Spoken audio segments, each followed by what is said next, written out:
पाहू शकता की माझा इथे सुमारे 8,000च्या जवळपास माझा प्रॉफिट रनिंग आहे आणि मी माझी एंट्री हा जो बेरिश कॅन्डल होती या कॅन्डलच्या एंडवर मी एंट्री माझी प्लॅन केली होती. माझा 1:2च्या जवळपास माझा रिस्क रिवॉर्ड हा मी प्लॅन केला होता.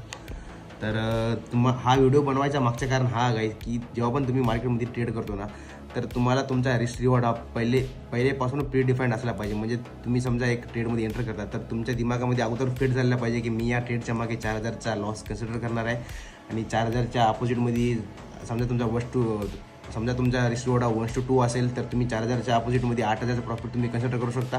आणि जर तुमचा रिस्क रिवॉर्ड हा 1:3 असेल तर तुम्ही 4,000च्या लॉस धरून तुम्ही 12,000चा पर्यंत तुम्ही तुमचा प्रॉफिट हा कन्सिडर करू शकता. आणि सध्या जो माझा हा ट्रेड रनिंग आहे तर या ट्रेडमध्ये मी ऑलमोस्ट गाईज 1:3च्या जवळपास म्हणजे 11-12,000च्या जवळपास मी माझा प्रॉफिट ठेवणार आहे. तर याच्यावर हे कळते की मार्केटमध्ये सायकोलॉजी किती महत्त्वाची आहे. जर तुम्हाला जास्त वेळ मार्केटमध्ये टिकायचं असेल तर. थँक्यू.